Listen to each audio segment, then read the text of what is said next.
ये कहानी एक महान शिष्य की। एक बार एक गुरुकुल के गुरुजी एक राज्य में पैदल यात्रा के लिए निकले थे। गुरुजी पैदल यात्रा करते करते भ्रमण करते करते गांव में पहुंच गए तो वहां उन्हें एक ऐसे व्यक्ति से मुलाकात हुई जो व्यक्ति पहले गुरुजी के यहाँ शिक्षा ग्रहण कर चुका था। और जब गुरुजी ने उस व्यक्ति को देखा तो उस व्यक्ति ने और गुरुजी ने एक दूसरे को पहचान लिया। तभी शिष्य ने गुरुजी का पांव छूते हुए पूछा कि गुरुजी आपको यहाँ कैसे आना हुआ। तो गुरुजी ने कहा कि मैं पैदल यात्रा में इस राज्य का भ्रमण के लिए निकला हूँ। इस राज्य के मंदिर, खेत खलियान, गांवों को सब कुछ मैं अपनी आंखों से देखना चाहता हूँ, उसे अनुभव करना चाहता हूँ, और बस इसी वजह से मैं पैदल यात्रा के लिए निकल गया। तभी शिष्य ने मुस्कुराते हुए कहा कि गुरुजी ये तो बहुत ही अच्छी बात है। अब जब आप यहाँ आ ही गए हो तो आपके खाने पीने रहने का सारा प्रबंध मैं करूँगा। आप मेरे घर में ठहरोगे और इस बहाने मैं आपको अपना गाँव भी अच्छी तरीके से दिखा दूंगा। तो गुरुजी ने सर हिलाते हुए कहा कि ठीक है, लेकिन मैं कल भर ही तुम्हारे यहाँ रुकूंगा, अगले दिन मैं यहाँ से निकल जाऊंगा, मुझे और भी कई जगह जाना है। तो शिष्य ने खुशी खुशी से कहा कि ठीक है गुरुजी, आपको जैसे अच्छा लगे, आपकी मर्जी। फिर शिष्य ने गुरुजी के लिए रात को खाने पीने का व्यवस्था किया, गुरुजी के लिए सोने का व्यवस्था किया। और अगली सुबह जब गुरुजी उठे तो शिष्य ने अपने गुरुजी को गाँव में भ्रमण करने के लिए ले गया। जब गाँव के लोग उस शिष्य से मिलते थे तो उसका बहुत ही मजाक उड़ाते थे, उसके बारे में तरह तरह की बातें बोलते थे और ठहाका लगा के हंसते थे। जैसे जैसे गुरुजी और वो शिष्य गांव में आगे बढ़ते गए, सभी लोग उस शिष्य के साथ ऐसा ही व्यवहार करता था, उसका मजाक उड़ाता था, हंसता था। ये देख के गुरुजी को बहुत ही बुरा लगा। फिर गुरुजी ने अपने शिष्य से पूछा कि ये लोग तुम्हारा मजाक उड़ा रहे हैं, तुम पे हंस रहे हैं, क्या तुम्हें बुरा नहीं लगता? तुमने कभी इन लोगों को ऐसा करने से रोका क्यों नहीं? तभी शिष्य ने मुस्कुराते हुए गुरुजी से कहा कि गुरुजी, आप ही ने तो हमें ये शिक्षा दिया था कि जीवन का मूल उद्देश्य होता है दूसरे को खुश रखना। तो भला इन सबको मैं दुखी कैसे कर सकता हूँ?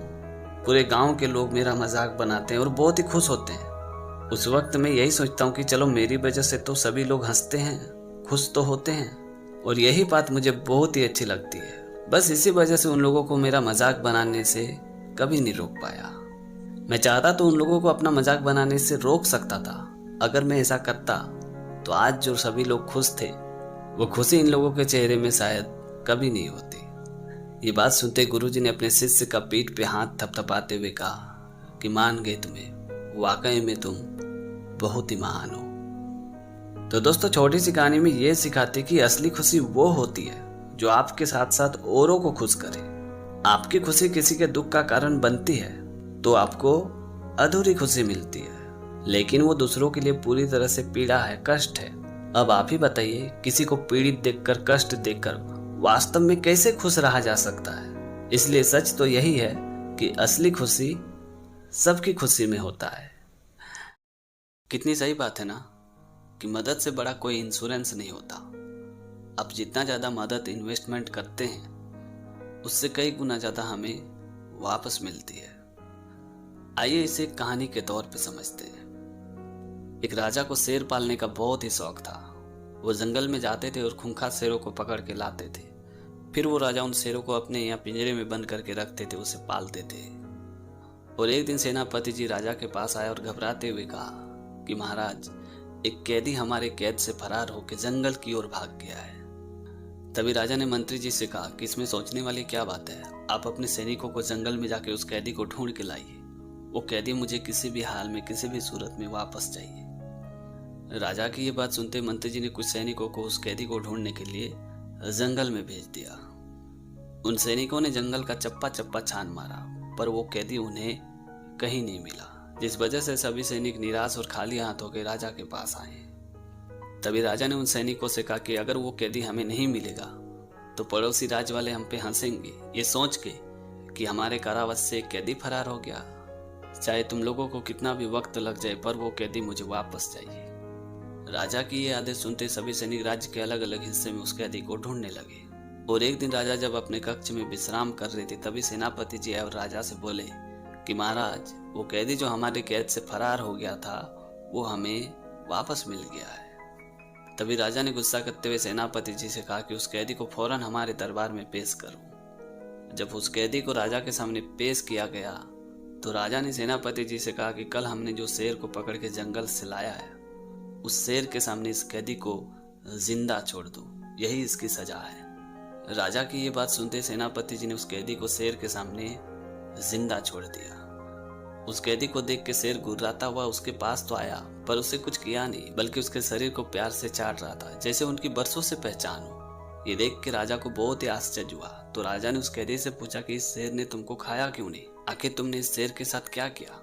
तभी उस कैदी ने राजा से कहा कि महाराज, जब मैं आपकी कैद से फरार होकर जंगल की ओर भाग गया था, तभी मैंने देखा था कि इस शेर के पंजे में एक कांटा चुभ गई थी, जिस वजह से ये दर्द के मारे तड़प रहा था। तो मैंने इसके पंजे से वो कांटा निकाल दिया था, और मैंने जो वो एहसान इसके ऊपर किया था, उस एहसान का बदला आज इसने मुझे चुका दिया है। ये बात सुनते राजा ने उस कैदी से कहा कि जब तुम्हारे नसीब में ही मौत नहीं लिखी है, तो भला मैं तुम्हें मौत देने वाला कौन होता हूँ। और ये बोल के राजा ने उस कैदी को हमेशा के लिए कैद से मुक्त कर दिया। एक मैथ के फॉर्मूला को सॉल्व करने के लिए बड़े बड़े प्रोफेसर फेल हो चुके थे, लेकिन उसी फॉर्मूला को एक मामूली सा आदमी ने सॉल्व कर दिया। आखिरकार उस साधारण आदमी ने ऐसा क्या किया जो वो फॉर्मूला चुटकी में सॉल्व हो गया। तो आइए इस किस्से को पूरे डिटेल में सुनते हैं। एक राजा ने एक बहुत ही सुंदर महल बनवाया और महल के मुख्य द्वार में एक गणित का सूत्र लिखवाया और एक घोषणा किया कि इस सूत्र से ये द्वार खुल जाएगा।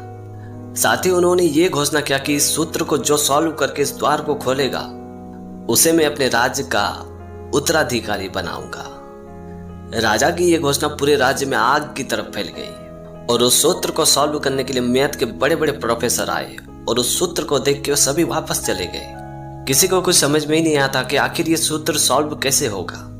महीने महीने तक कई बड़े बड़े प्रोफेसर आते रहे, उस सूत्र को सॉल्व करने की कोशिश करते रहे, पर किसी से वो सूत्र सॉल्व नहीं हुआ। और जब तक ये इवेंट चलता था, वहां एक गांव का आदमी आता था और हर रोज बैठ के ये सारा प्रोसेस देखते रहता था।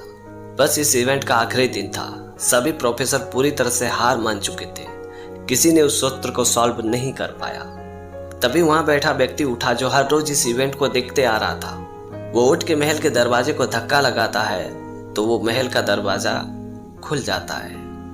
ये देख के सभी बड़े बड़े प्रोफेसर बहुत ही आश्चर्य में पड़ गए। तो राजा और प्रोफेसर समेत सभी लोगों ने उससे पूछा कि तुम्हारे दिमाग में ये आइडिया कैसे आया, ये विचार कैसे आया कि धक्का मारने से दरवाजा खुल जाएगा। तभी उस आदमी ने कहा कि महाराज, मैं हर रोज यहाँ आता था और बैठ के सभी प्रोफेसरों को देखता था कि आखिरकार उन लोग इस सूत्र को कैसे सॉल्व करते, पर किसी भी प्रोफेसर ने इस सूत्र को सॉल्व नहीं कर पाया। जब इतने बड़े बड़े प्रोफेसर इस फॉर्मूला को सॉल्व नहीं कर पाए, इससे साफ जाहिर होता है कि ये सूत्र ही गलत होगा। पर किसी ने इस बात पे ध्यान ही नहीं दिया, बस सभी बिना वजह के रेस में लगे हुए थे। और तब जाके मुझे लगा कि क्यों ना डायरेक्ट दरवाजे को ही धक्का लगाया जाए, शायद खुल जाए। और ये खुल भी गया।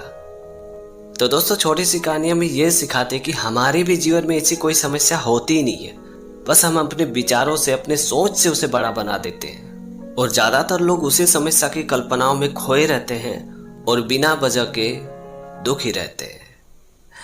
तो दोस्तों, आज की कहानी आपको कैसी लगी कमेंट करके जरूर बताना। और अगर आपने हमारे चैनल को अभी तक सब्सक्राइब नहीं किया तो प्लीज़ यार चैनल को सब्सक्राइब कर देना, क्योंकि इस तरह का कंटेंट मैं हमेशा अपने चैनल पे लाते रहता हूँ। तो आज के लिए इतना ही, मिलते हैं अगली वीडियो में एक नए टॉपिक के साथ, एक नई कहानी के साथ। तब तक के लिए जय हिंद, वंदे मातरम।